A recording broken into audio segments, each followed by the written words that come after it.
함께 말씀 보도록 하겠습니다. 신명기 8장 3절 말씀입니다. 신명기 8장 3절 말씀.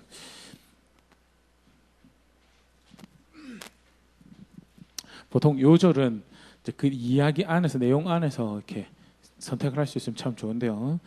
전체 내용을 이렇게 담는 이렇게 다른 구절을 또 이렇게 사용을 하게 되고, 그래서 신명기 8장 3절 같이 읽고요. 성경책은 열왕기상 21장을 펼쳐서 같이 보시면요, 함께 말씀 이렇게 보는데 좋을 것 같습니다. 신명기 8장 3절 주보에도 있고 스크린에도 있는데 같이 한 목소리로 함께 읽도록 하겠습니다. 시작. 너를 낮추시며 너를 줄이게 하시며 또 너도 알지 못하며 내 열조도 알지 못하던 만나를 내게 먹이신 것은 사람이 떡으로만 사는 것이 아니요 여호와의 입에서 나오는 모든 말씀으로 사는 줄을 내가 알게 하려 하심이니라. 아멘. 굉장히 중요한 성경 전체를 아우르는, 어떻게 보면 하나님 백성 신앙 전체를 설명하고 있는 중요한 하나님의 선언 중에 하나죠. 왜 그런 은혜를 누리고 왜 그런 시간을 보냈는 줄 아느냐? 그거는 사람이, 너의 인생이 너의 육신의 필요를 채우고 그거 먹고 그거 조금 더 안락하고 편안하게 산다고 그거 가지고 살 수 있다고 생각, 그게 아니기 때문에. 그러면 뭘로 사는 겁니까? 여호와의 입에 나오는 여호와의 말씀으로 살아가는 것이, 그게 하나님 백성의 삶이고, 그렇기 때문에 성공이 뭐가 성공이냐? 그 하나님 말씀 잘 지켜서 순종해서 주님 뜻이 이루어진 그 자리에 있는 것이 그게 성공이고, 실패는 아무리 배부르고 아무리 편안하고 아무리 안락하고 아무리 갈등이 없고 보장된 안정적인 삶이 있더라 하더라도 철저하게 하나님 말씀에서 떠난 삶을 살아가도록 종용하는 문화와 사회와 걸음에서 그와 너무나 똑같이 살아가면서 아무런 이상한 거 못 느끼고 살아가는, 그것이 실패고 안타까운 삶이고, 결국 그것이 사실 이제 멸망으로 걸어가는 걸음이죠. 나는 현재는 좋네, 편하네, 만족하네라고, 행복하네라고 이야기할지 모르지만 결국 사실은 죽음으로 걸어가는 길이다라는 것을 사실 분명하게 선언하시는, 또 가르치시는, 알려주시는 그런 장면인데요. 오늘 계속 살펴보는 아합의, 특별히 열왕기상 21장에서 하나님 이 부분을 다시 한번 더 분명하게 이 말씀하십니다. 아합을 사실 돌이키기 원하시고요. 아합을 통해서, 아합의 영향력으로 또는 그 전부터 사실 여로보암부터 해가지고 쭉 하나님을 떠나버린 이스라엘 백성들을 돌이키기 위해서 엘리야라는 사람을 세우시고 계속 하나님 역사를 해오십니다.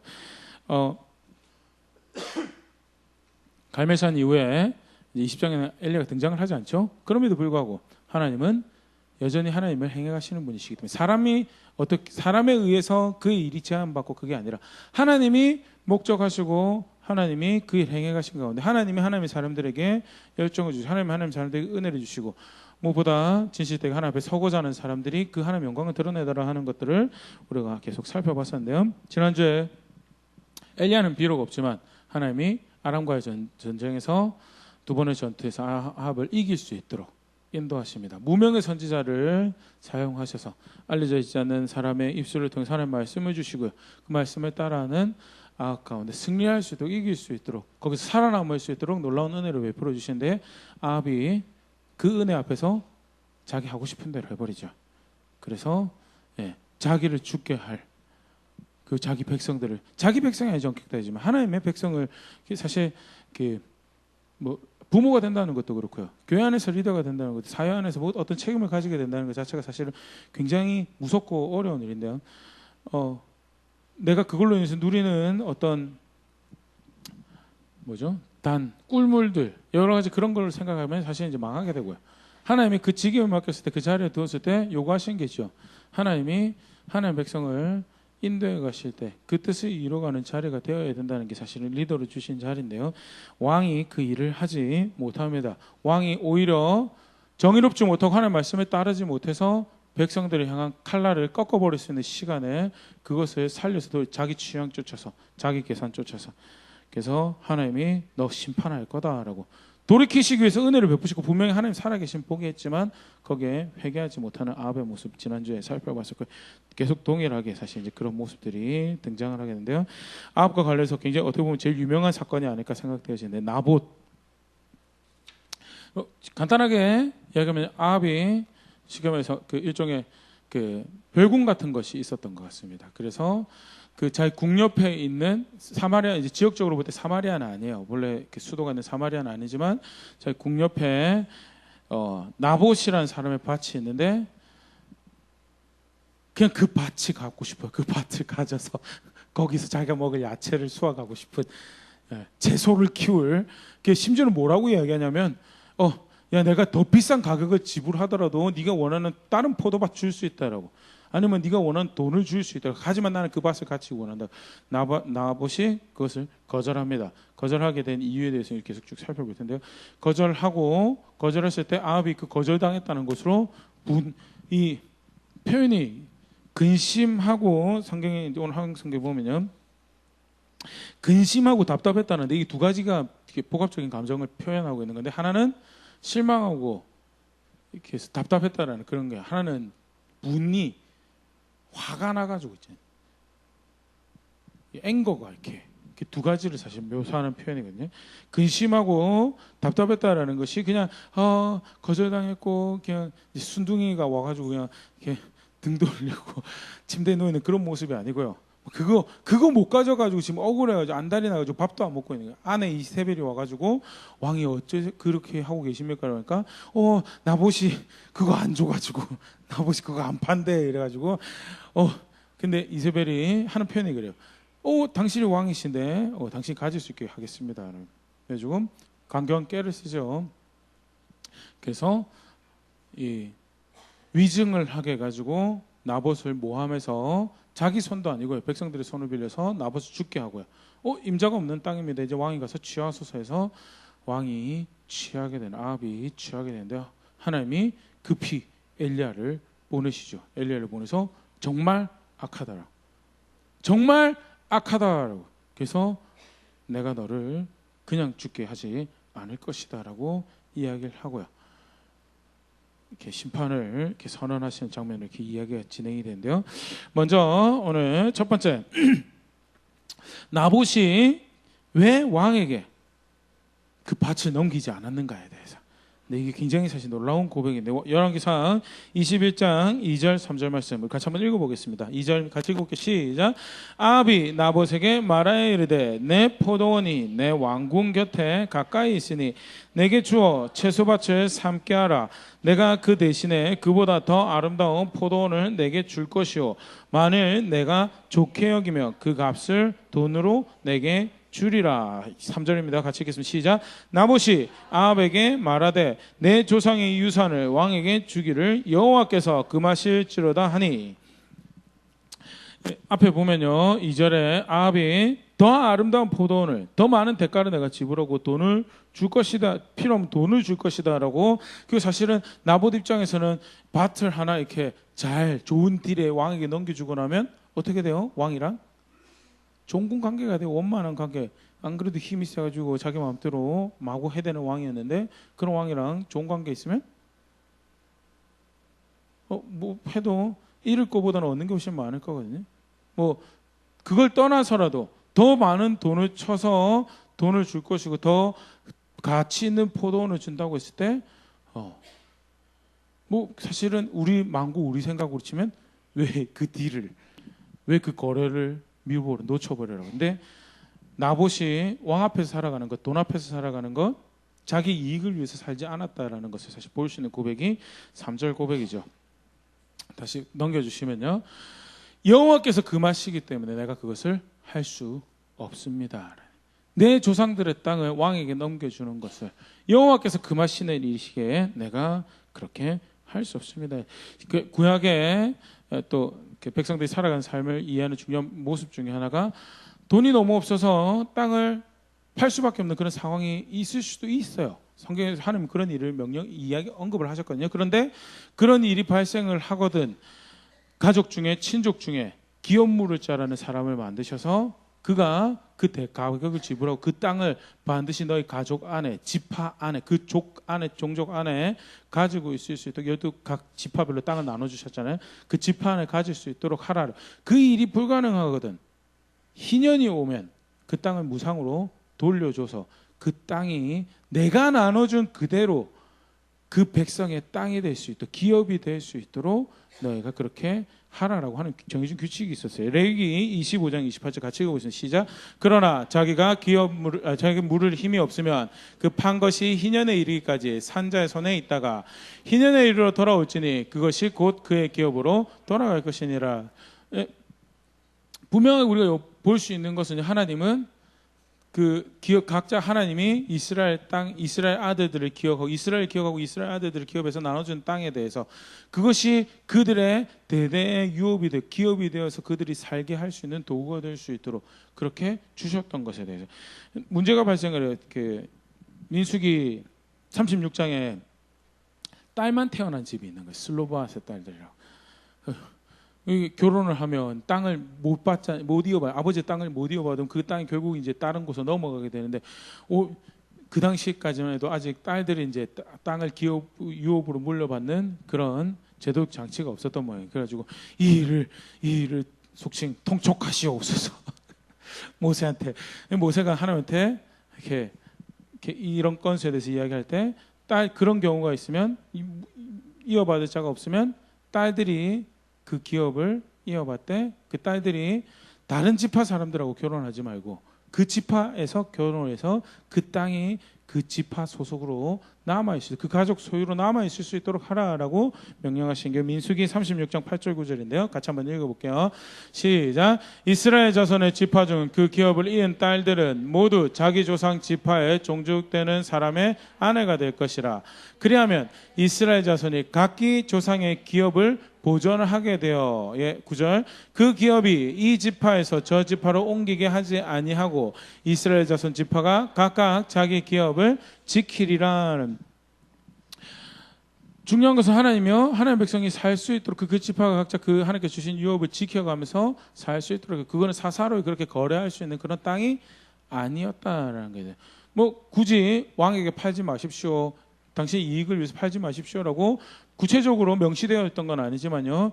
나봇이 분명히 하나님의 의도를 전해내려 말씀 안에서 기록된 말씀 안에서 알고 있었고요. 그렇게 사사로이 내가 이 땅을 그렇게 취급하는 거에서 왕이 원한다고 해서 넘겨버린 거에 대해서 누군가의 욕심에 의해서 그것을 넘겨주는 거에 대해서 하나님께서 금하시는 일이고 그렇기 때문에 내가 돈이 이익이 계산이 왕과 편안한 관계가 계산이 안 돼서 내가 그 일을 못하는 것이 아니고 여호와께서 그것을 금하시기 때문에 여호와께서 그것을 금하셨기 때문에 내가 그렇게 할 수 없나이다라고 이야기하면 그러면 그걸 누구 이야기로 들어야 돼요?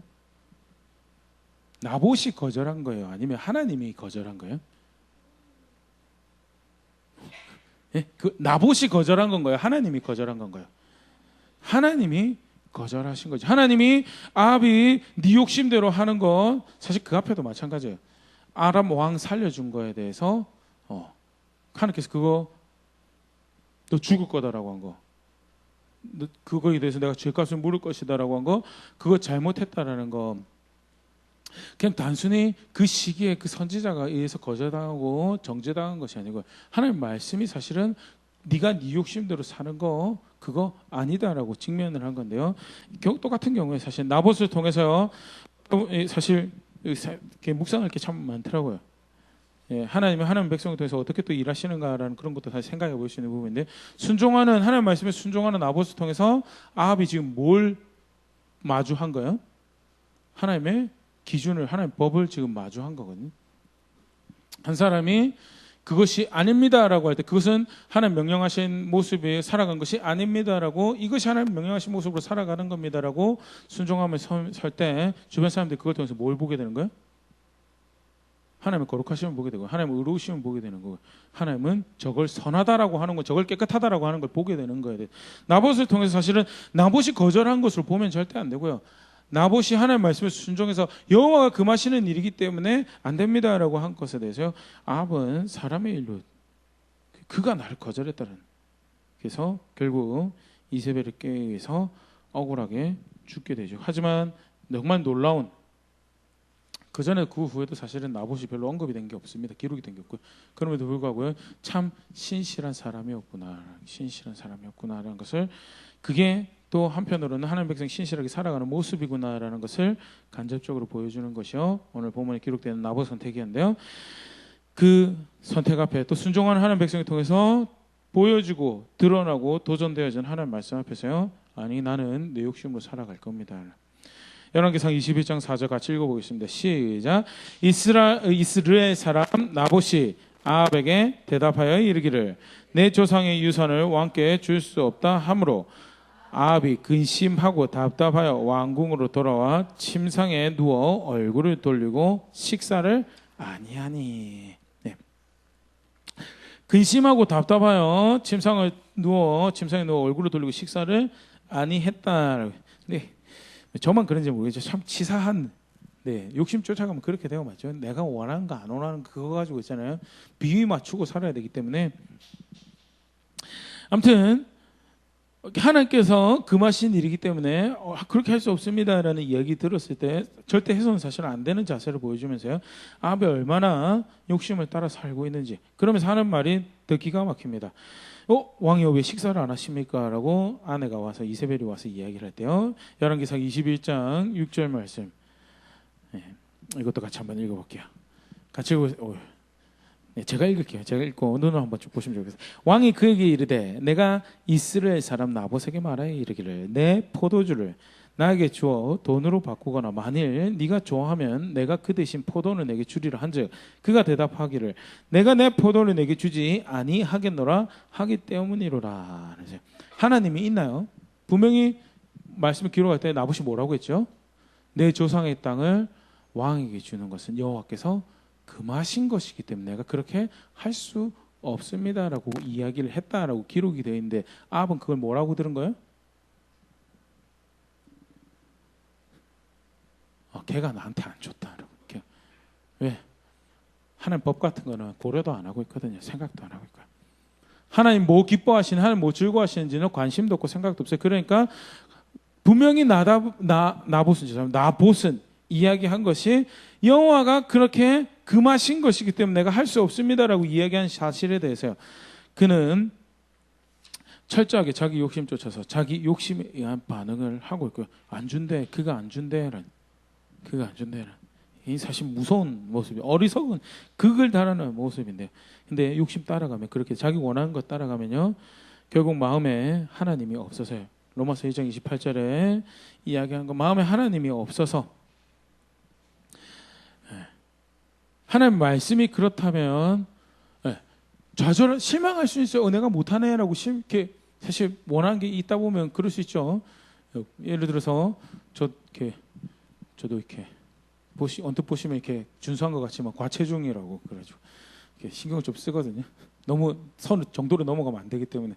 그래가지고 제가 수요일 저녁이나 금요일 저녁에 집에 들어가지고 가장 먼저 하는 것 중에 하나가 체중계 위에 올라가요. 왜 체중계 위에 올라가냐면 이렇게 몇백 그램이라도 여분이 좀 남아 있으면 야식을 좀 먹으려고. 근데 없으면 어떻게 해요? 피곤한데 이러면서, 오늘 먹으면 안, 양심껏 먹으면 안 되는데 이러면서, 그렇게 지나가거든요. 근데 내가 내 건강을 위해서 하는 것도 내가 스스로 결정해서 안 하는 거지만 못 먹게 된 거에서 실망해요. 아쉽고. 하나님 말씀에 금하셨을 때 그런 마음이 들 수 있는 건 그건 지극히 인간적인 거. 그런데 문제는 뭐예요? 거기에 대해서 분을 내는 거. 영어의 표현은 bitter라고 돼요. bitter. 그걸로 해서 마음이 써요. 그냥 아쉽다 정도가 아니고요. 그게 하나님이 말씀이 그렇게 하지 말라고 한 것에 대해서 자기 마음이 써요. 그럼 결국 그게 누구의 대상으로 쓴 거예요? 마음이? 하나님의 대상으로 쓴. 하나님 하지 말라고 한 것에 대해서 그걸로 마음이 쓰면 그 하나님 존중하는 게 있는 거예요? 너무 욕심이 극에 달해서 자기가 원하는 걸 쫓아가는 삶이 극에 달해서 도무지 그 마음에 하나님이 없는 아합의 모습을 사실은 볼 수 있고요. 그것이 실제로 어떻게 이제 더 확장이 돼서 사실 한 걸음입니다. 그래서 사실 욕심 쫓아가는 게 무서운 거고요. 자녀들 훈육할 때 꼭 자기 자신도 그렇고요. 자기 자신도 그렇고 너무 자기 원하는 거 다 하고 사는 거 좋은 거 아니다라고 고집 부리는 거, 좋은 거 아니다라고 이야기를 하는 게요. 꺾어본 적이 없어요. 사연 동안. 내가 원하는 거 안 해본 적이 없는 거예요. 그럼 어떻게 돼요? 하나님 앞에서도 똑같이 해요.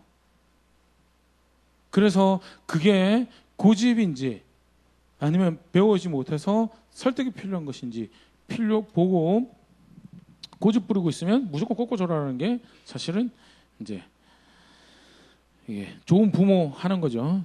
고집 부리고 있는 거면. 근데 다시 본래 내용으로 돌아가겠습니다. 아합이 도무지 마음이 하나님이 없어요. 권위도 없고요. 두려워하는 것도 없고 법도 없고요. 그래서 하나님이 금하라고 한 것에 그거 금해졌다라고요. 마음이 써요. 화도 나고요. 네. 이제 그 다음에 아합의 어리석은 모습이 등장하는 게 성경 표현이 그렇습니다. 자신의 원함에 자신을 갖다 팔았다라고요. 자기 자신을 자기가 갖다 팔아버렸다라고 이야기를 하는데요. 이세벨이 남편이 하는 이야기 듣고 이런 말을 합니다. 7절에 제가 읽어볼게요. 그래서 굉장히 중요한 이야기 중에 하나, 중요한 표현 중에 하나인데요. 이세벨이 어떤 사람인지를 이해할 수 있는 중요한 표현 중에 하나인데 7절 그의 아내 이세벨이 그에게 이르되 왕이 지금 이스라엘 나라를 다스리시나이까 일어나 식사를 하고 마음을 즐겁게 하소서 내가 이스라엘 사람 나봇의 포도원을 왕께 드리리이다 하고 쉽게 말해서 당신이 왕이 아닙니까? 그런데 왜 당신 나라에 있는 포도밭 하나를 자기 마음대로 가지지 못해서 이런 식으로 하고 계십니까? 라고 하는 이야기예요. 저 이야기가. 왕이 지금 이스라엘 나라를 다스리시나이까 사실 굉장히 좋은 표현이거든요. 저 문장 자체로 자기가 다스리는 거 아니죠. 누가 다스리는 거예요?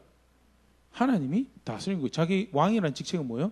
위탁받은 거예요. 하나님한테. 그게 하나님 이스라엘 백성이 정하신 하나님이 하나님 백성을 경영하실 때 사용하신 리더가 되는 거거든요. 우리는 다 위탁받았어요. 누구 앞에서? 하나님 앞에서. 그래서 누구 기뻐하신 누구 목적을 쫓아서 리더로 놓으세요? 왕노로 써야 돼요? 하나님이 추궁하실 거예요. 그 리더 역할 잘못한 거. 저도 마찬가지죠. 뭐 교회에서 책임 맡은 나라에서 책임 맡은 거 제대로 하지 못해 추궁하실 거예요. 왜? 하나님이 맡기신 직책의 위임을 권위를 위탁받아서 내가 그것으로 왕이 되어 살아. 그게 사실은 표현 자체는 나쁘지 않은데 이세벨이 지금 하고자 하는 이야기는요. 당신이 왕 아닙니까? 당신이 왕인데 왜 이러고 계십니까? 마음대로 하십시오. 굉장히 그럴싸한 충고 같지 않아요?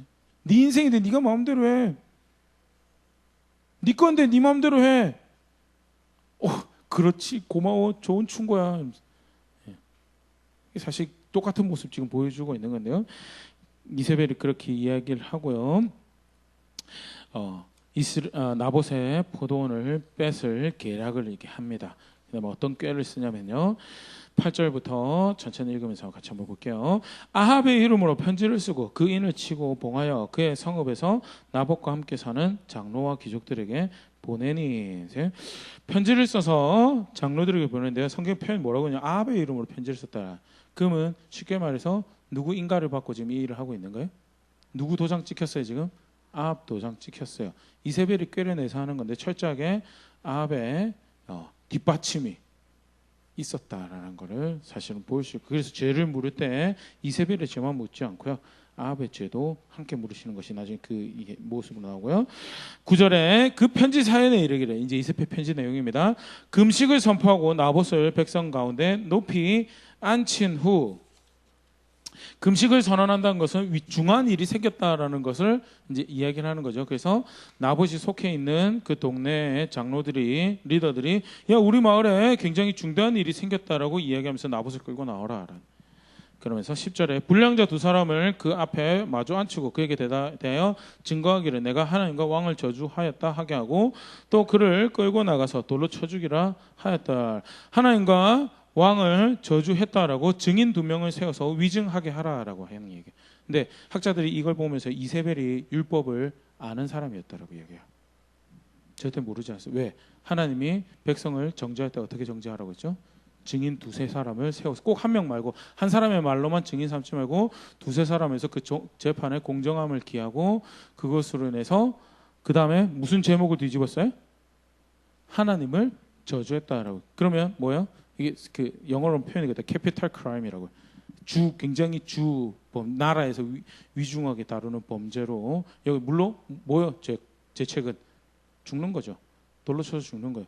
그래서 이세벨이 하나님 말씀을 모르지 않았다라고. 문제는 뭐예요? 그거를 자기 욕심대로 사용한다라는 게 자기 욕심대로. 정말 무서운 그렇게 해서 그 일을 해라. 21절입니다. 그의 성읍 사람 곧 그의 성읍에 사는 장로와 귀족들이 이세벨의 지시 곧 그가 자기들에게 보낸 편지에 쓴 대로 12절 금식을 선포하고 나봇을 백성 가운데 높이 앉히매. 사실 이 장로들도 굉장히 나쁜 사람들이죠. 백성의 리더도 굉장히 나쁜 사람들인데요. 원체 나라 자체가 다 썩은 상태라서 사실 나봇이라는 사람이 굉장히 드물게 의인으로 등장한 사람이었고요. 예.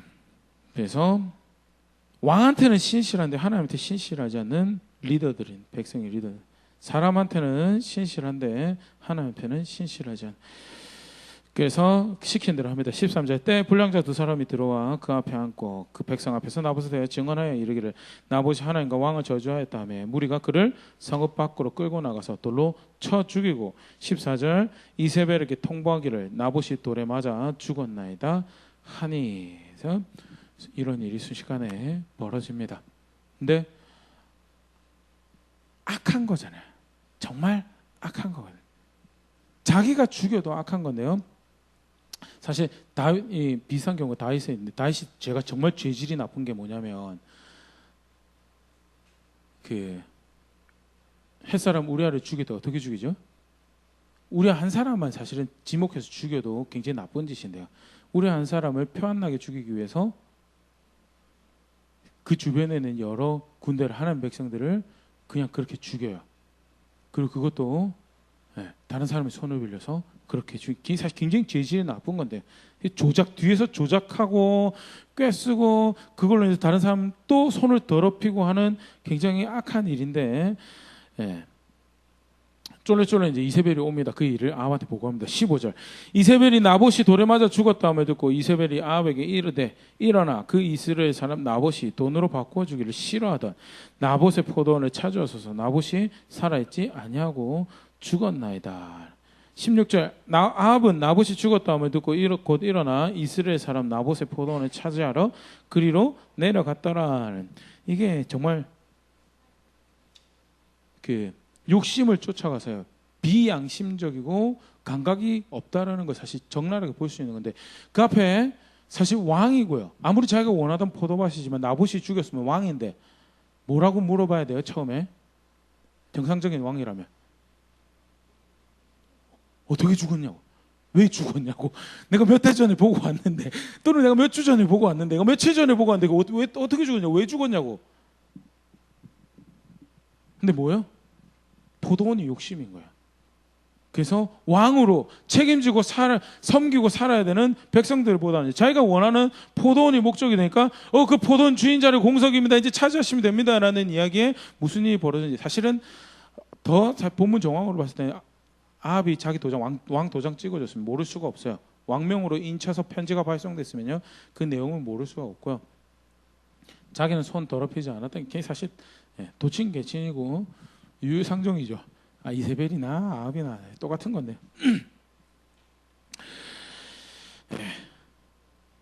철저하게 얼마나 철저하게 그가 마음에 하나님이 없는지를 있잖아요.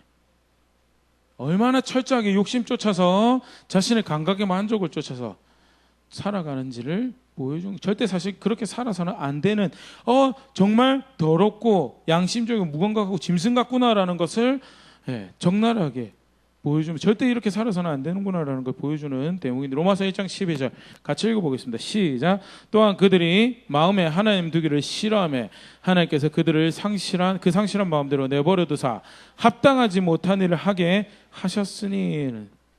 마음에 하나님 두기 싫어서 벌어진 일이고요. 그렇게 해서 결국 나봇의 밭을 차지합니다.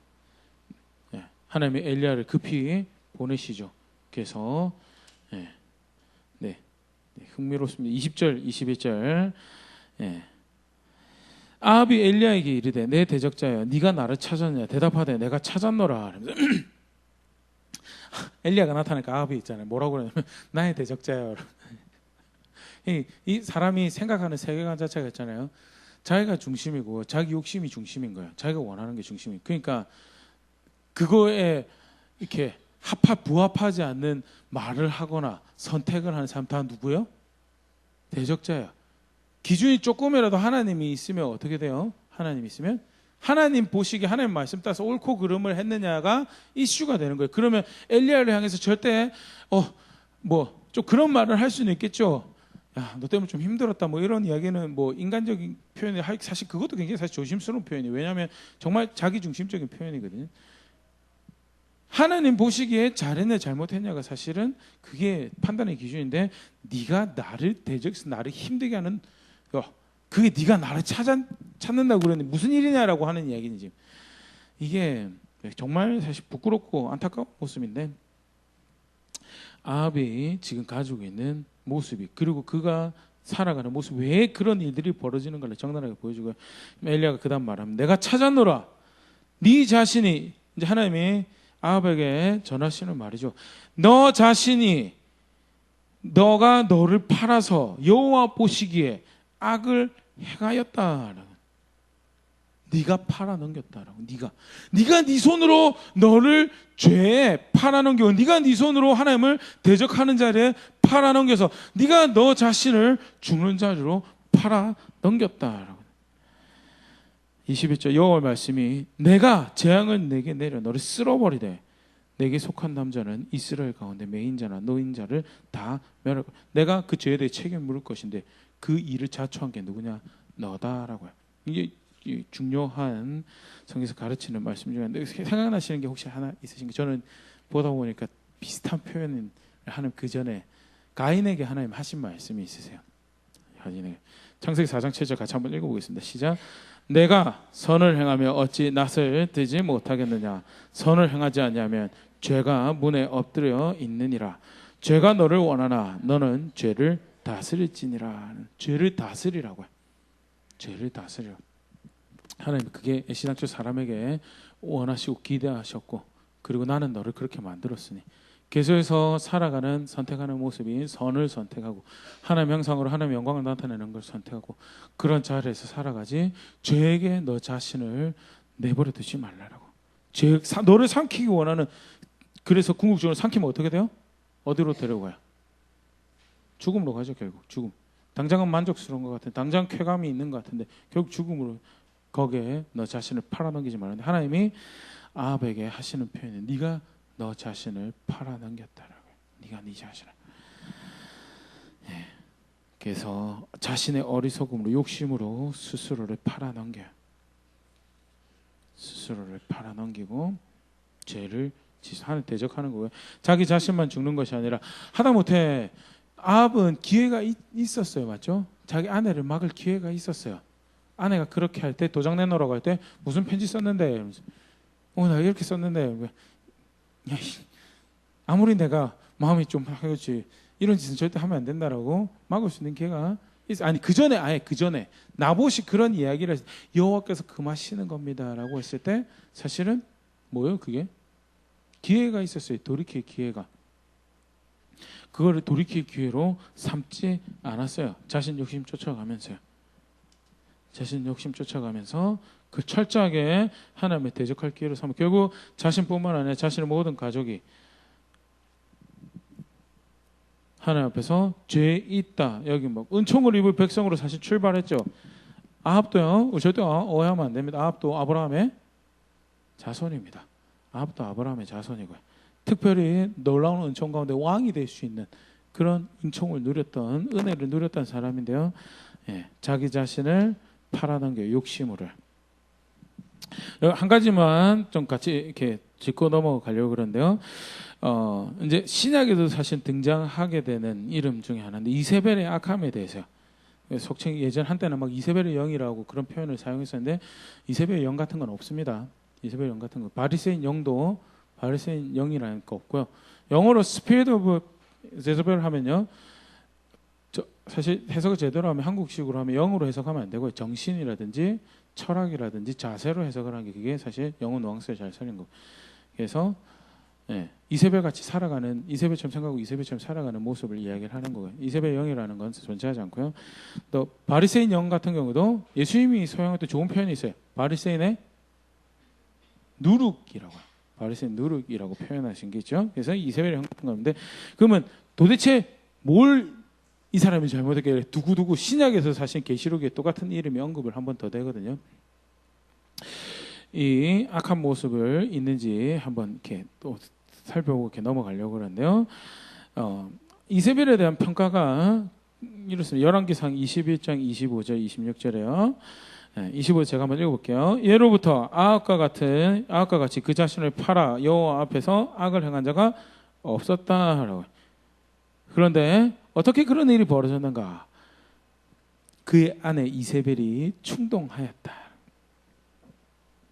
그러면서 26절에 그가 여호와께서 이스라엘 자손 앞에서 쫓아내신 아모리 사람의 모든 행한 같이 우상에게 복종하여 심히 가증하게 행하였더라. 아합이 사실 가난한 사람들하고 별반 다를 것이 없는 삶을 살았는데 그 이유가 뭐냐? 그 이유가 이세벨 충동했기 때문에. 사실 이세벨의 뭐 자세, 절대 닮지 말아야 돼. 이세벨의 악함. 요한계시록에 다시 한 번 더 언급을 한 이세벨의 악한 모습은요. 사실 구약에서 언급되는 이세벨의 악한 모습도 동일하게 충동하는 거죠. 뭘 충동하느냐? 하나님 법을 따르지 못하도록 충동하는. 계시록 2장 20절 같이 읽어볼게요. 시작.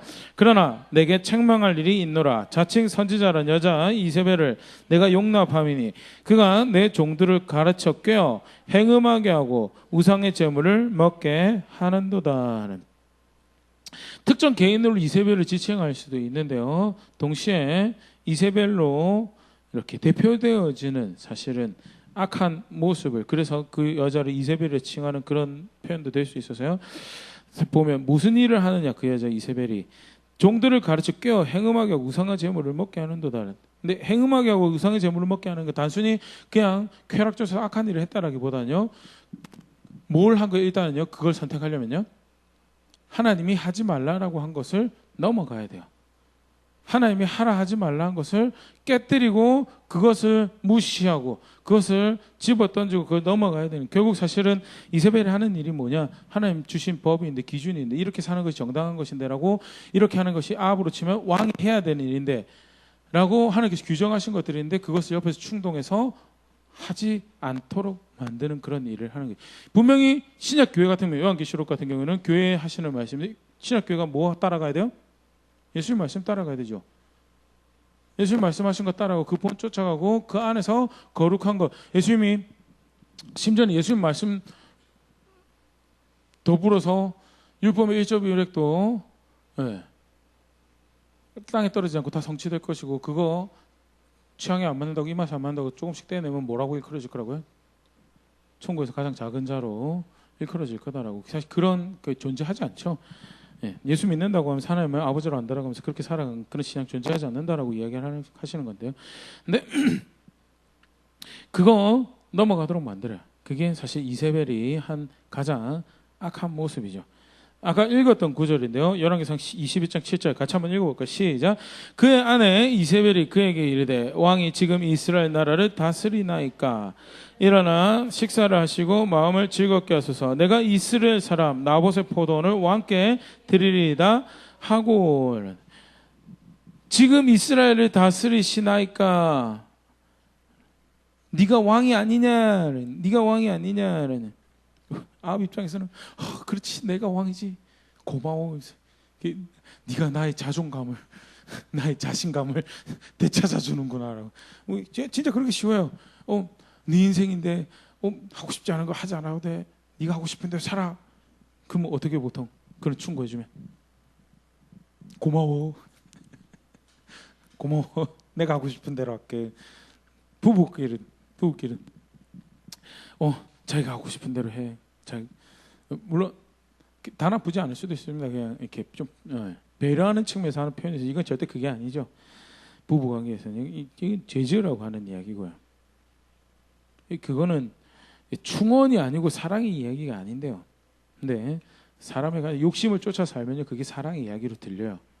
아버 얼마나 고마워하면서 덥석 나봇의 포도 집어 먹었을까요?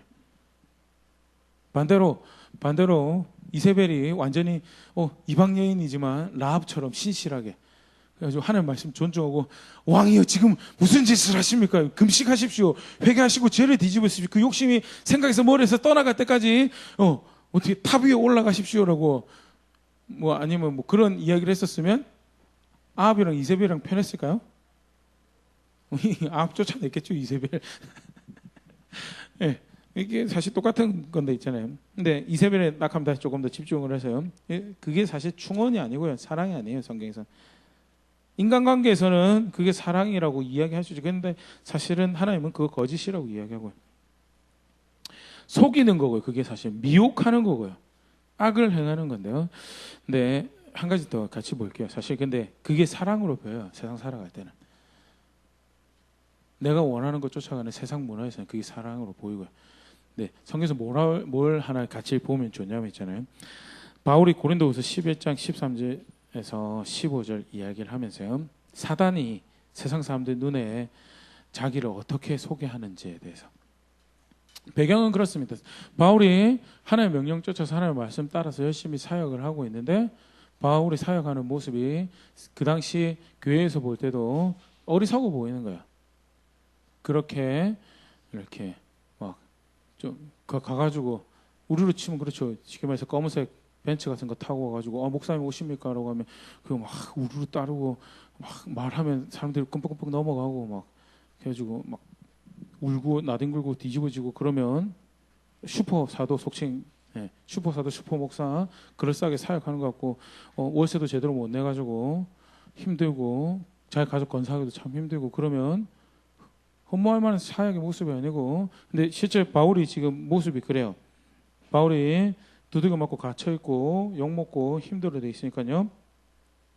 바울이 하는 사역의 모습에 대해서 비방하고요. 조금 더 이렇게 어떤 현상이라든지 이런 것들이 사람들이 또 말이나 이런 것들이 따르는 사람들이 생기고 그런 사람들이 대놓고 이제 바울을 이제 비방하는 그런 모습들인 것이에요. 바울이 변론을 하면서 13절에 이야기를 합니다. 고린도서 12장 13절에 그런 사람들은 거짓 사도요 속이는 일꾼이요 자기를 그리스도의 사도로 가장하는 자들이니라라고 하면서요.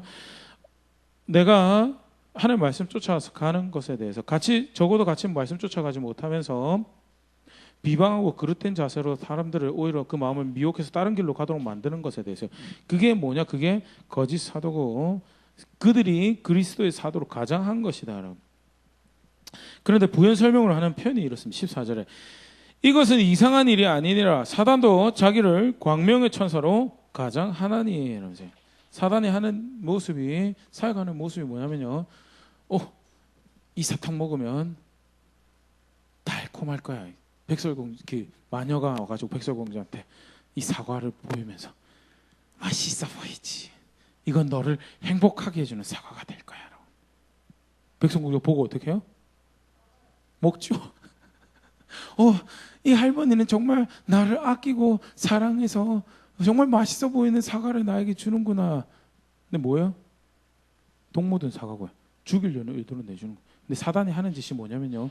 나는 너를 사랑해. 나는 너를 편하게 해줄 거야. 난 네가 원하는 거 다 제공해 줄 거야. 그러고 나서 뭐예요? 하나님 바르게 섬길 수 있는 자리에서 이탈하도록 만나요.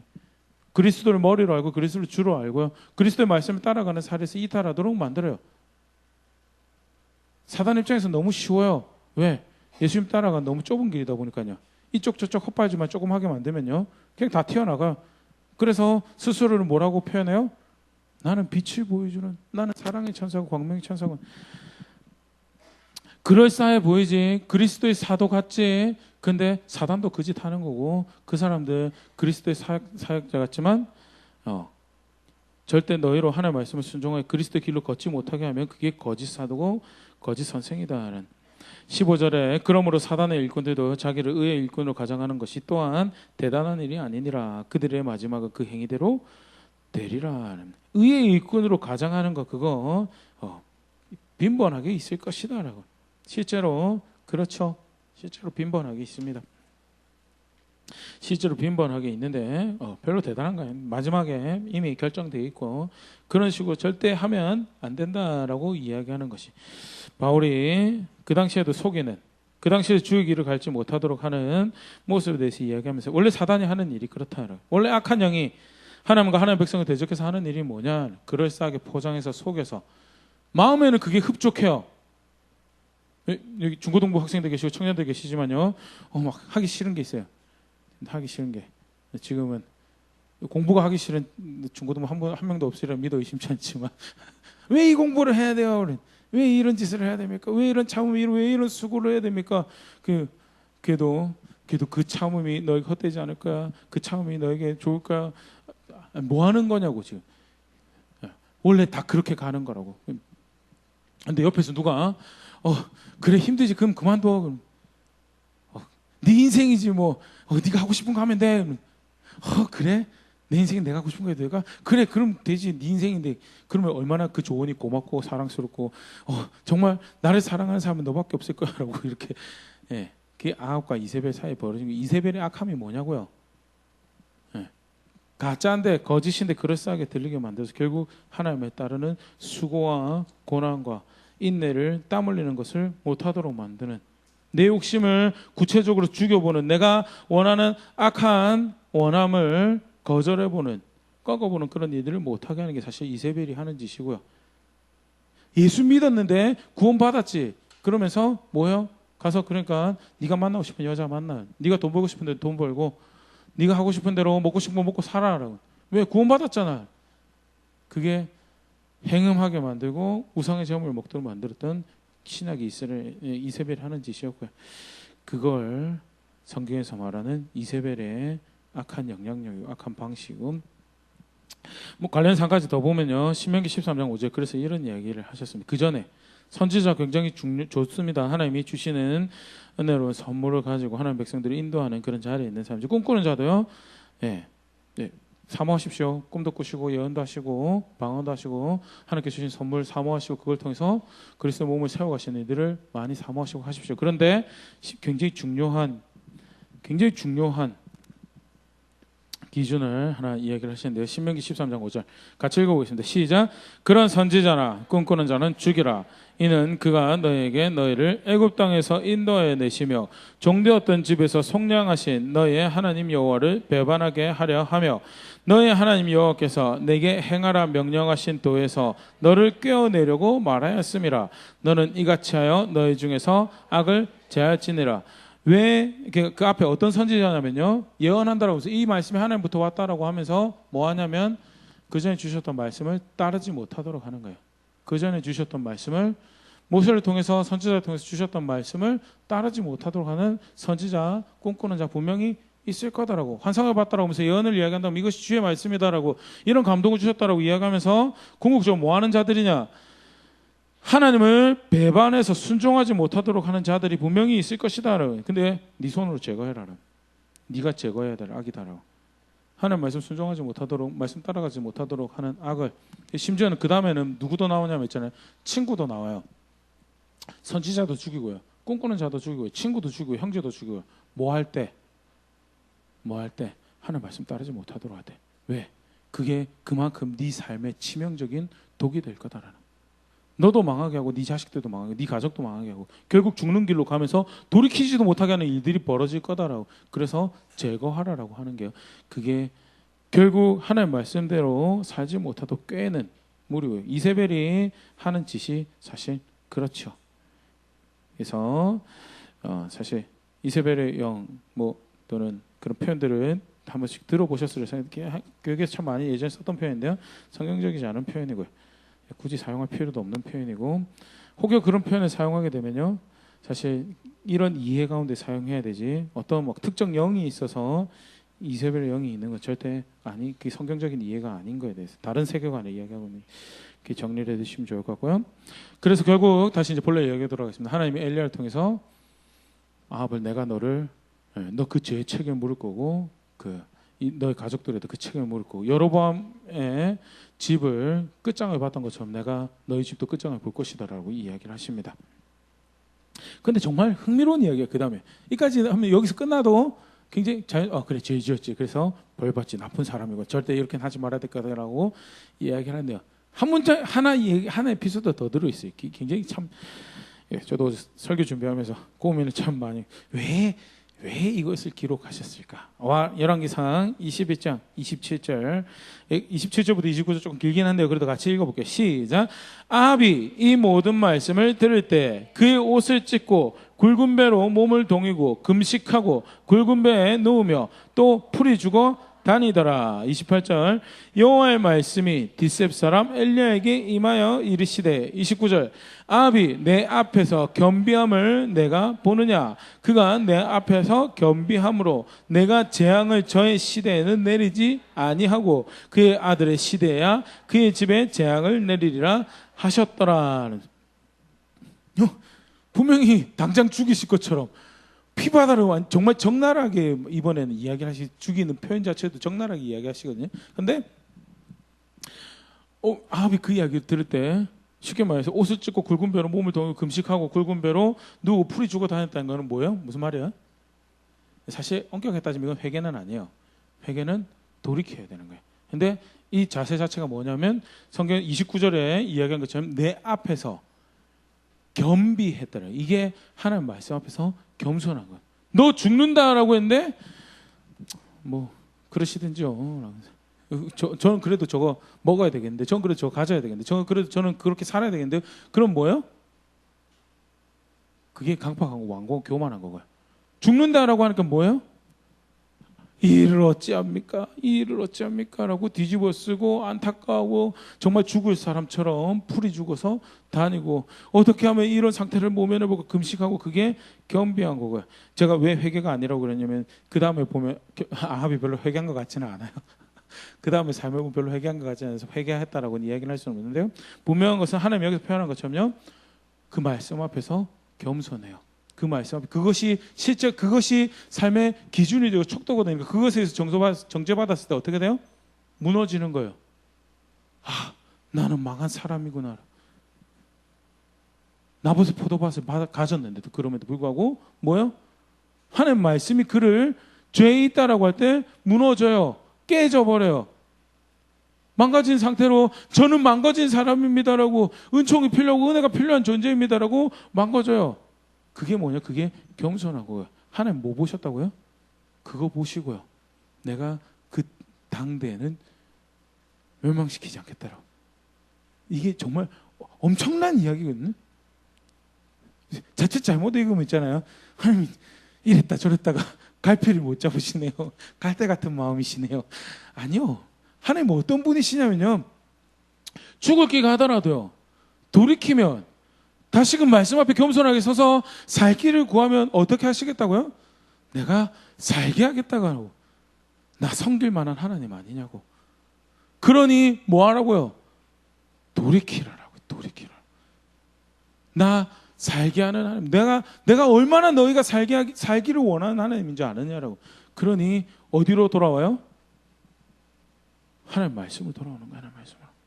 죽는다 하면 그게 죽는 게 되는 거고요. 오늘 그게 산다라고 하면 그게 산다는 게 되는 거예요. 오늘 그게 악하다고 하면 정말 똥 묻은 것처럼 정말 싫어하는 모든 것이 내 살에 붙은 것처럼 그것을 싫어하고 경멸하고 떼내야 될 것처럼 여기는 그게 뭐라고? 그게 돌아오는 거라고요. 그게 돌아오는 거고 하나님이 그거 보셨어요. 그거 보시고 내가 그 있잖아요. 이 굉장히 정말 만약에 아합이 자기 아들 아시아를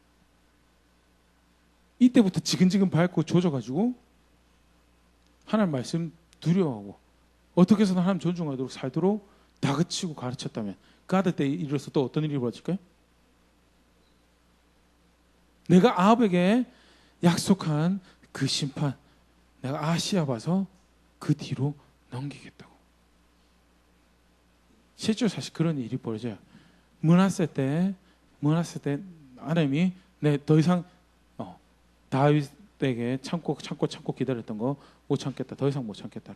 내가 이 땅 유다 끝내버리겠다. 근데 그 다음 누가요? 요시아가 와서 제대로 살죠. 돌이키죠. 말씀으로 돌아가요. 옷 찢고 다시 우상 없애고 하나님 뭐라고요? 내가 요시아 때 멸망시키지 않겠다라고요. 요시아가 마무리를 잘 못하죠. 갑자기 죽어버려요. 그래가지고 어떻게 그 다음에 진짜 그 쌀 결을 손바닥 위에 올려놓고 후 분 것처럼 있잖아요. 유다가 사라져요. 이집트에 시달리다가 결국 바벨론에서 멸망당하는 그런 자리에 아까 잠깐 그런 이야기 드렸었는데요. 그 앞에 아합에게 심판이 선언되는 것으로 끝나도 별로 내용이 이상하지 않아요. 근데 느닷없이 하나님이 아합을 용서하시는 장면이 기록이 돼 있어요. 왜 이러실까? 무엇을 이야기해? 무엇을 특히 2차 독자인 우리에게 1차 독자인 이스라엘 백성들도 마찬가지죠. 2차 독자인 우리에게 무엇을 가르치시려고 지금 무엇을 보라고 하시는 거? 하나님은 그냥 죽이고 그냥 피 흘리고 그런 신이 아니고 내가 가르치는 거 너에게 무겁게 느껴지고 너의 체질이 아니게 느껴지지만 그게 살길고 너희가 그것을 겸비해서 겸손해서 그것을 기준으로 여기고 그것을 길로 여기고 그것에 의해서 어떻게 생각하고 그것에 의해서 어떻게 살아볼까 그것에 의해서 내 걸음을 어떻게 결정해 볼까라고 간다면 나는 너의 하나님 될 것이고 너의 생명이 될 것이고 너의 구원이 될 것이고 나는 너의 살게 하는 하나님이 될 것이니 선택하라. 돌이키라는 하나님 말씀 따라가는 거예요. 그게 사실은 처음부터 끝까지 신앙의 처음부터 끝까지가 사실 하나님 말씀 따라가는 거죠. 우리가 아까 읽었던 말씀이 사실 그 신명기 8장 3절 같이 다시 한 번 더 읽어보겠습니다. 시작. 너를 낮추시며 너를 줄이게 하시며 또 너도 알지 못하며 내 열조도 알지 못하던 만나를 내게 먹이신 것은 사람이 떡으로만 사는 것이 아니요 여호와의 입에서 나오는 모든 말씀으로 사는 줄을 내가 알게 하려 하심이라. 예, 이게 목사님 그건 구약이잖아요. 신약은 예수 믿고 사는 거 아닙니까? 예, 여기 아무도 그럴 분은 안 계시겠지만 요한복음 8장 31절 32절 예수, 신약이 신앙도 마찬가지죠. 같이 읽어볼게요. 시작. 그러므로 예수께서 너희를 믿은 유대인들에게 이르시되 너희가 내 말에 거하면 참으로 내 제자가 되고 진리를 알지니 진리가 너희를 자유롭게 하리라. 예수님 말씀에 거하면 그것이 예수 믿는 거고 그때 그 하나님 말씀이 우리를 자유롭게 하는 나를 자유롭게 하는 것을 너희가 보게 될 것이다. 이게 뭐예요? 하나님 말씀 쫓아가면 그 안에 있는 누리는 풍성함과 자유를 그 안에 살게 하시는 은혜를 맞은 그게 신앙이에요. 한 가지 더 한 말씀 더 같이 보겠습니다. 로마서 14장 17절 18절. 하나님 나라 어디 있냐고요? 하나님 나라 다음에 기회 되면 로마서도 같이 한번 소감 참 좋을 것 같아요. 로마서 14장 17절 18절 같이 보겠습니다. 시작. 하나님의 나라는 먹는 것과 마시는 것이 아니요 오직 성령 안에 있는 의와 평강과 희락이라. 잠깐 하고 18절 또 같이 읽을게. 하나님 나라는 지금 내가 뭘 먹느냐, 지금 내가 뭘 마시느냐, 지금 내가 뭘 누리냐 그런 거에 달려있지 않다라고요. 하나님의 명을 따라서 행하는 의와 그리고 그 안에서 만들어가는 평강과 그리고 그 안에서 기뻐할 것을 기뻐하면 실제로 가지게 되는 기쁨들로. 근데 실제로 그러면 그 하나님 영 안에서 가지는 의와 평강과 희락이 뭐냐라고 18절에 조금 더 그것을 이해할 수 있는 구체적인 표현이 나오는데 같이 읽어볼게요. 시작. 이로써 그리스도를 섬기는 자는 하나님을 기쁘시게 하며 사람에게도 칭찬을 받느니라. 그래서 성령 안에서 의와 평강과 희락이라고. 그러니까 그래 하나님 영이 인도하시는 대로 하는 거겠지. 자칫 거기서 이제 극단으로 가면 어떻게 해요? 이제 벽 보고 있죠. 성령께서 말씀하셔야 될 텐데. 네, 나쁜 건 아니라고 생각해요. 그런데 조금 더 직접적으로 사실은 표면적으로 성경에서 말하는 성령 안에서 의와 평강과 희락은요 결국 하나님 말씀 따라가는 거예요. 성령 하나님 명에 따라가는 의라는 게 있잖아요. 말씀 밖에서 존재하는 의라고 이해하는 것 자체가 사실은 성경에서 말하는 세계관이 아니죠. 그래서 한쪽에서는 하나님 영으로 감동된 말씀이라고 그러고요. 한쪽에서는 그래서 성경의 사사를 보지 못할 것은 하나님 영의 감동으로 지어진 말씀이기 때문에라고 하면서요.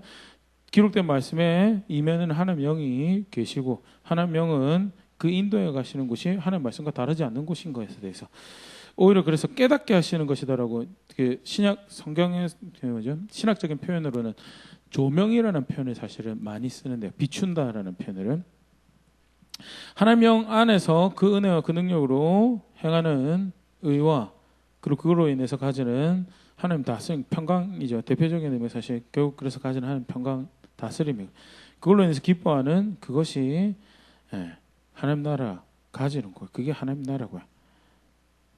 먹는 거 마시는 거에 달려있지 않다라는 것에 대해서 바울이 이야기를 하면서 구체적으로 뭐가 하나님 나라에서 살아가는 하나님 백성 신앙인지, 그 나라를 소망하며 살아가는 신앙인지를 다시 엿볼 수 있는 그런 모습을 이야기를 하고 있는데요. 예, 재밌죠? 열왕기상 21장 저도 다시 이렇게 보면서 참 재밌는데 오늘 말씀 앞에 다시 한번 정직하게 서볼 수 있으면 좋을 것 같습니다. 무엇이 아합으로 그렇게 망하는 것을 선택? 20장만 보더라도 하나님 아합을 위해서 배우시는 은총이 보통이 아니었어요. 자기 힘으로 도저히 어떻게 할 수 없는 아람의 군대를 두 번의 전투에서 이길 수 있도록, 한 번은 기적적인 방법으로, 한 번은 자신의 수고와 노력을 기하지만 그걸 통해 하나님의 영광을 드러내신 방법으로 이길 수 있도록 하나님이 살아남을 수 있도록, 하나님이 그 아합도 여전히 긍휼히 여기시고 하나님 백성으로 여기기 원하시는 하나님이시구나라는 것을 보여주셨는데, 아합이 결국 선택한 게 뭐죠? 욕심 따라 내 마음대로 하겠다는 게, 욕심 따라 내가 원하는 건 내가 결국 지금 내가 해야 되겠습니다라는 게, 내가. 그래서 나봇의 포도원도 악한 방식으로 빼앗고요. 그런데 그 아합도 말씀 앞에서 겸비하니까 하나님이 진노의 손을, 심판의 손을 늦추시더라라는. 그러면 이 이야기를, 이 말씀을 보는 백성들이요, 하나님 뭐 보라고 하니? 하나님 뭐 원하시나? 나는 너희가 내 말씀을 쫓아서 살아가며, 그래서 내가 너의 구원이 되고 생명이 되고 내가 너의 보호가 되고 내가 너의 안전이 되는 그런 하나님 백성이 되기를 원한다라고 초청하시는 모습이고요. 하나님 백성으로 살아간다는 모습이 결국 다른 것이 아닌 것에 대해서 다시 한 번 더 분명하게 하고 계시는 말씀 앞에서, 나는 어떤 자리에 있는가? 에베소서 요새 묵상하고 있는데, 세상 풍조 따르고 마음과 육신에 원하는 것을 하고 내가 하고 싶은 대로 하면서 불순종하는 그런 자리에서 복음도 듣고 성결한 하나님도 있음을 알고 있는데 결국 하나님 오간데 없이, 마음과 생각에 하나님 들어올 틈이 없이 철저하게 나중심으로, 그래서 누가 나를 대적하느냐, 누가 나를 편하게 하느냐가 삶의 기준이 되는, 누가 나의 원함을 할 수 있도록 힘이 되고 누가 나의 원함을 하지 못하도록 만드는가가 기준이 되면요, 그러면 어떻게 돼요? 제가 금요일도 그런 표현을 잠깐 썼는데, 피와 식별이 안 되는 거예요. 누가 적군인지 누가 친구인지. 하나님 기준에서는 하나님 말씀 들을 수 있도록, 하나님 말씀 따를 수 있도록 하면 누구예요? 그게 친구예요. 그게 우리 편인 거예요. 그게 자기 편인 거예요. 그래서 같은 편일수록 어떻게 하라고요? 하나님한테 붙어 있을 수 있도록 격려하고 위로하고, 필요하면 견책하고. 그게 아군이에요. 적군은요, 아무리 달콤한 말하고 먹음직스러운 보암직스러운 그런 이야기를 해주더라도 하나님 말씀 따르지 못하게 하면요, 그게 적이에요. 그런데 아합처럼 내가 원하는 거 하지 못한다고 그게 내 대적하는 자고, 내 기분 좋게 해준다 그게 내 친구고, 그렇게 살아가면요 반증이죠. 아, 내가 내 욕심대로 살아가고 있구나. 관계뿐만 아니라 살아가는, 돈을 사용하는 모습에서, 시간을 사용하는 모습에서, 관계를 맺어가는 모습에서 나는 어떤 자리에 있는가?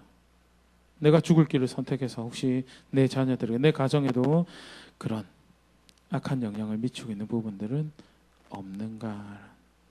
정직하게 말씀 앞에서 돌아볼 수 있으면 좋을 것 같고요. 초청 앞에서 오늘 또 이 말씀 함께 살펴볼 수 있다는 자체가 초청하시는 거예요. 다시 살 길로 돌아오라. 혹여 다른 길로 가고 있었으면 다시 살 길로 돌아오라. 다시 살 길로 돌아와서 하나님 백성처럼 살고, 아버지처럼 살고, 어머니처럼 살고, 부모처럼 살고, 어른처럼 살고, 그리고 그 좋은 본을 따라가는, 그래서 그 순종하는 것을 배워가야 되는 자리에 있는 자녀처럼 살고, 그렇게 살아가는 자리로 돌아오라라는 초청이죠. 하나님 초청 앞에 다시 한번 더 겸손하게 반응할 수 있으면 좋을 것 같고요. 내가 오늘 나의 살 길을 발견했습니다라고 그렇게 함께 고백하는 가운데, 싸워가야 될 것과 정말 싸워가고, 사랑해야 될 것과 정말 사랑하는, 그렇게 빚어져가는 자리에 있을 수 있는 제가 될 수 있으면 좋을 것 같고요. 그렇게 하나님 섬긴 자리에 있을 수 있는 교회 될 수 있으면 좋을 것 같습니다. 우리 찬양하고요, 말씀 가지고 기도하고 또 성찬